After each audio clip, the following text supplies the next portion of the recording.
তবে কেন জানি না, তোমাকে আমার খুব আপনজন বলে মনে হচ্ছে। তুমি আমাকে একটু বাড়ি পৌঁছে দাও না প্লিজ, আমার খুব ভয় লাগছে। ধুর, ভয় কিসের, আমি তো আছি। চলুন, আমি নিয়ে যাব আপনাকে, কিন্তু তার বদলে আমারও কিছু চাই। বলো কি চাই? আসলে আমি তো কোনোদিনও মন্ত্রী মশাইকে চোখের দেখা দেখিনি, বাড়িতে টিভিও নেই। আপনি আমাকে একবার দেখা করাবেন ওনার সাথে? নিশ্চয়ই দেব, কথা দিলাম। তাহলে চলুন এবার।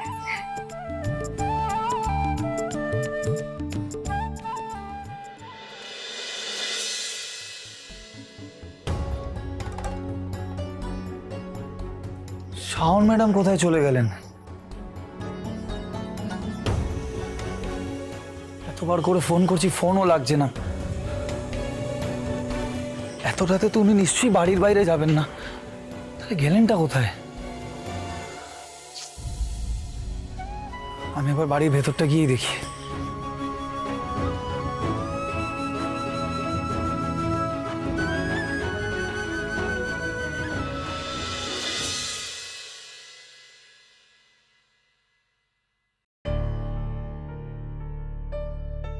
কি চাই?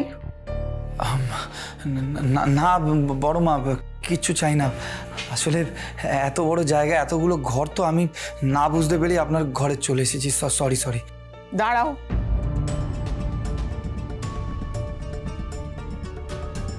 কাউকে খুঁজছো তুমি?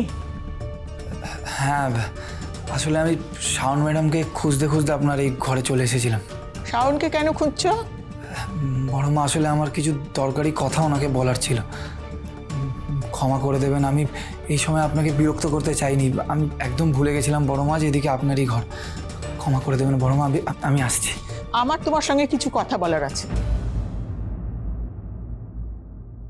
এদিকে এসো।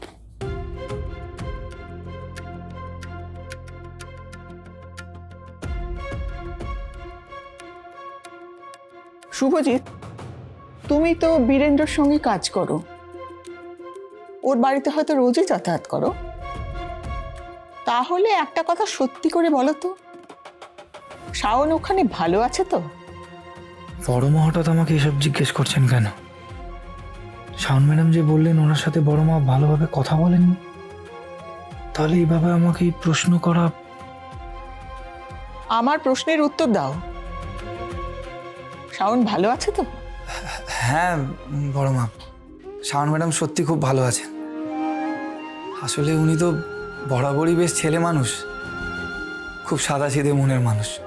সবার কথা ভাবেন, সবাইকে ভালো রাখতে চান, আর সব থেকে বেশি তো উনি স্যারকে ভালোবাসেন। এই যে আমি স্যারের ওখানে কাজ করি, কিন্তু কোনোদিনও না স্যার না শাওন ম্যাডাম আমাকে বাড়ির কর্মচারী হিসেবে দেখেনি। আমার সাথে সবসময় ভালোভাবে কথা বলেন, খুব সম্মানও দেন, খুব ভালোবাসা দেন। বন্ধুর মতন খোলা মনে হাসি মুখে মিশেছেন। আর আমিও না সবসময় চেষ্টা করি শাওন ম্যাডামকে খুশি রাখার। কারণ আমি সামান্যতম কোনো সমস্যাতে পড়লেও না উনি সাহায্য করতে ছুটে চলে আসেন। কখনো মজা করে আমাকে হাসানোর চেষ্টা করেন, আবার কখনো বকা দেন।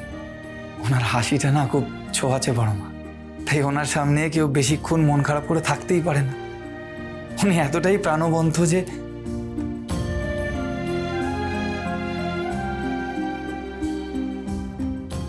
আমার একটা প্রশ্নে শাওনের এত সুনাম করছে শুভ। তখন আমি শুভর প্রশংসা করেছিলাম বলে শাওনও কত খুশি হয়েছিল। তবে কি ওদের সম্পর্ক আর শুধু বন্ধুত্বে আটকে নেই? কিন্তু সেটা বোধহয় দুজনের কেউই এখনো বুঝতে পারেনি।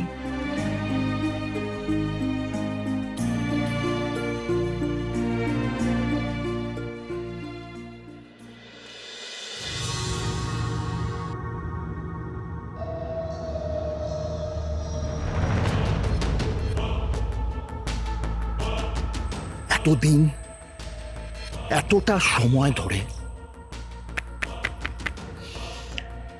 তোমাকে শেষ করতে গিয়ে তোমার প্রিয়জনদের অনেকবার অনেক বিপদে ফেলার চেষ্টা করেছি মামা, কিন্তু কিন্তু প্রত্যেকটা প্ল্যান ফেল করেছে।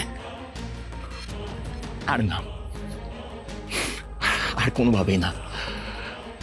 এবার তীরটা একদম একদম নিশানায় লাগতে হবে। তোমাকে শেষ করার জন্য এবার শেষ আঘাতটা একেবারে তোমার উপরে আনবো মামা, তোমার উপরে।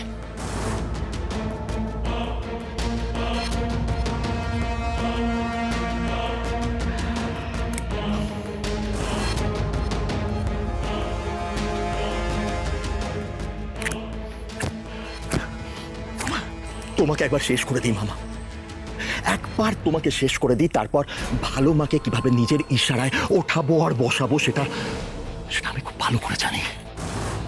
তাই এইবার আর কোনো রকম কোনো ভুল আমি করব না। মন্ত্রী বীরেন্দ্র চক্রবর্তী যেখান থেকে তার জার্নি, তার যাত্রা শুরু করেছিল, সেখানেই তার সমস্ত প্রিয়জনদের মাঝখানে তার শেষ যাত্রার ব্যবস্থাটা আমি করে দেব।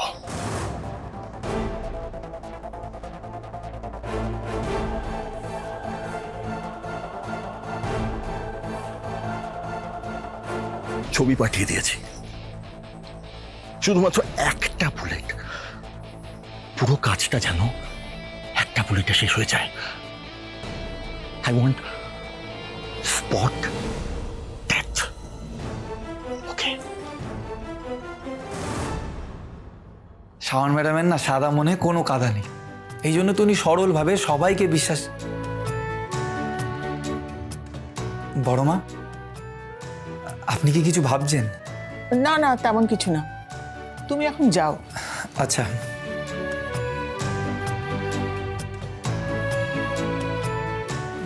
বড় মা, আপনি অনুমতি দিলে আমি আপনাকে একটা প্রশ্ন করতে পারি?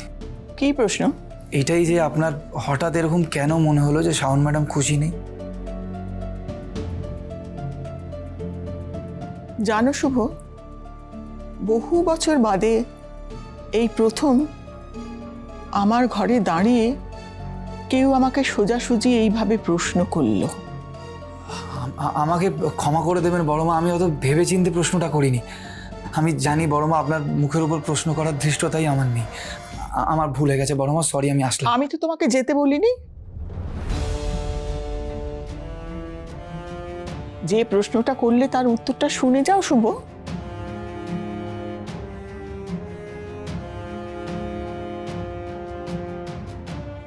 আসলে আমি কারো সঙ্গেই কোনো বিষয়ে বিশেষ আলোচনা করা পছন্দ করি না, কাউকে উত্তর দেওয়া, কৈফিয়ত দেওয়াও পছন্দ করি না।